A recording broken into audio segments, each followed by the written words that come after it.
Assalamualaikum warahmatullahi wabarakatuh. Perkenalkan, nama saya Rahmisari dari kelas 30P. Saya di sini untuk mempresentasikan mengenai kalimat efektif. Apa sih itu sebenarnya kalimat efektif? Kalimat efektif adalah kalimat yang sesuai dengan kaidah bahasa, baik ejaan maupun tanda bacanya, sehingga mudah dipahami oleh pembaca atau pendengarnya.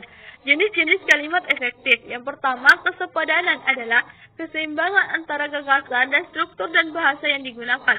Ciri-cirinya yaitu memiliki subjek dan predikat yang jelas. Yang kedua, tidak terdapat subjek yang ganda. Yang ketiga, kalimat penghubung interkalimat tidak dipakai pada kalimat tunggal.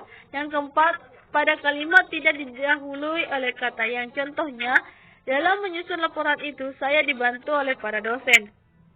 Yang kedua, keparalelan adalah kesamaan bentuk kata atau imbuhan yang digunakan dalam kalimat itu. Jika pertama memakai verba, maka bentuk kedua juga memakai verba. Jika kalimat pertama memakai imbuhan me, maka kalimat berikutnya juga harus memakai imbuhan me. Contohnya, kakak menolong anak itu dengan memapahnya ke pinggir jalan. Yang ketiga, ketegasan adalah suatu perlakuan, penekanan, atau penonjolan terhadap suatu ide pokok dari suatu kalimat. Untuk membentuk penekanan dalam suatu kalimat, ada beberapa cara, yaitu: pertama, meletakkan kata yang ditonjolkan di depan kalimat. Contohnya, pada kesempatan lain, kami berharap kita dapat membicarakan lagi soal ini. Yang kedua, urutan kata yang bertahap. Contoh, bukan 100, 1000, atau sejuta, tetapi berjuta-juta rupiah telah disumbangkan kepada anak-anak terlantar. Yang ketiga, melakukan pengulangan kata, repetisi. Contoh, cerita itu begitu menarik dan mengharumkan.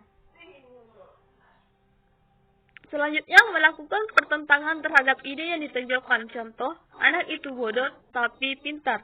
Yang selanjutnya, mempergunakan partikel penekanan atau penegasan. Contoh, dapatkah mereka mengerti maksud perkataanku? Kelogisan adalah masuk akal, artinya bahwa ide kalimat itu dapat dengan mudah dipahami dan penulisannya sesuai dengan ejaan yang berlaku. Contoh, untuk menghemat waktu, kami teruskan acara ini. Keempat, kehematan adalah menggunakan kata, frasa, atau bentuk lain yang dianggap perlu saja, tetapi tidak menyalahi kaidah tata bahasa. Yang harus diperhatikan dalam penghematan kata yaitu: A. Menghilangkan pengulangan subjek. B. Menghindari penggunaan superordinat pada hiponim kata. C. Menghindari sinonim dalam satu kalimat. D. Tidak memajamakan kata-kata yang berbentuk jamak. Kelima, kecermatan. Kecermatan adalah tidak menimbulkan tafsiran ganda dan tepat dalam pilihan ganda. Contoh, mahasiswa dari perguruan tinggi terkenal itu menerima beasiswa. Yang keenam, kepaduan. Kepaduan adalah menggunakan paduan kata supaya informasi yang disampaikan tidak terpecah-pecah. Contohnya, kita harus mengembalikan kepribadian orang-orang ke kota yang sudah meninggalkan rasa kemanusiaan. Struktur kalimat efektif. Pertama, struktur kalimat umum. Unsur-unsur yang membangun sebuah kalimat dapat dibedakan menjadi dua, yaitu unsur wajib dan unsur yang tak wajib. Unsur wajib adalah unsur yang harus ada dalam sebuah kalimat, yaitu subjek dan predikat. Sedangkan unsur tak wajib atau unsur mana suka adalah unsur yang boleh ada dan juga boleh tidak ada, yaitu kata kerja bantu, misalnya harus, boleh, keterangan aspek, sudah, akan, keterangan, tempat, waktu, cara, dan sebagainya. Yang kedua, struktur kalimat paralel. Yang dimaksud yaitu kesejajaran atau paralelisme dalam kalimat adalah penggunaan bentuk-bentuk bahasa yang sama yang dipakai dalam susunan serial. Jika sebuah ide dalam sebuah kalimat dinyatakan dengan frasa atau kelompok kata, maka ide-ide yang sederajat harus dinyatakan dengan frasa yang terbagi atas. A. kesejajaran bentuk, B. kesejajaran makna, C. kesejajaran dalam perincian. 3. Struktur kalimat periodik. Kalau ada kalimat umum, unsur-unsur yang dikemukakan cenderung unsur intinya. Tetapi, kalau pada kalimat periodik sebaliknya, yaitu unsur-unsur tambahan yang terlebih dahulu dikemukakan, kemudian muncul pada intinya. Hal ini dilakukan untuk menarik perhatian para pembaca atau pembicara terhadap pendengaran. Misalnya, oleh mahasiswa kemarin, jenazah yang busuk itu dikuburkan.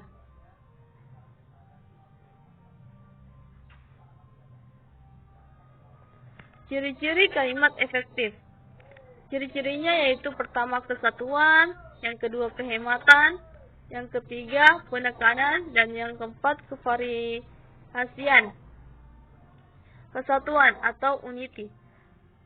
Kesatuan kalimat bisa dibentuk jika ada keselarasan antara subjek, predikat objek, dan predikat keterangan. Dalam penulisan, tampak kalimat-kalimat yang panjang tidak mempunyai subjek dan predikat. Ada pula kalimat yang secara gramatikal mempunyai subjek yang diantarkan oleh partikel.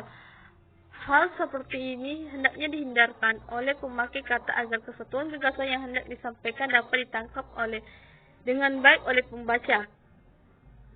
Contohnya, bangsa Indonesia menginginkan keamanan, kesejahteraan, dan kedamaian.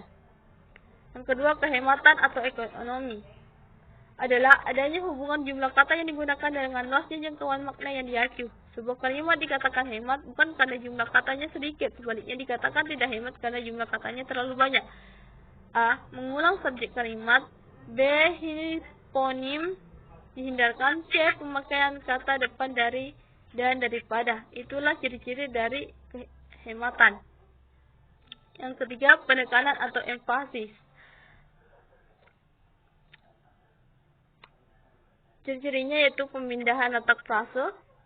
Yang kedua, menggunakan kata-kata yang sama. Di samping dilakukan dengan dua hal yang disebutkan di atas, penekanan atau penegasan dapat juga dilakukan dengan A. Penegasan dengan intonasi, B. Penegasan dengan partikel, C. Penegasan dengan kata keterangan, D. Penegasan dengan konteks makna, E. Penegasan dengan pemindahan unsur, F. Penegasan dalam bentuk pasif. Dan keempat, kevariasian atau variasi. Variasi dalam pembukaan kalimat. Frase keterangan, waktu, tempat, cara. Yang kedua, frase benda. Yang ketiga, frase kerja. Dan keempat, frase penghubung. Contohnya, karena bekerja terlalu berat, dia jatuh sakit. Dalam kalimat tersebut terdapat frase penghubung. B. Variasi dalam pola kalimat. Untuk efektivitas kalimat dan untuk menghindari suasana monoton yang dapat menimbulkan kebosanan, pola kalimat subjek predikat objek dapat diubah menjadi predikat objek subjek atau yang lainnya. Contohnya, dokter muda itu belum dikenal oleh masyarakat desa Sukamaju. Adapun pola kalimat dari contoh kalimat yaitu ada subjek, kemudian predikat dan objek. Bagian C, variasi dalam jenis kalimat. Untuk mencapai efektivitas sebuah kalimat, berita atau pernyataan dapat diikatakan dalam kalimat tanya atau kalimat perintah. Perhatikan contoh berikut. Presiden Susilo Bambang Yudhoyono sekali lagi menegaskan perlunya kita lebih hati-hati memakai bahan bakar dan energi dalam negeri.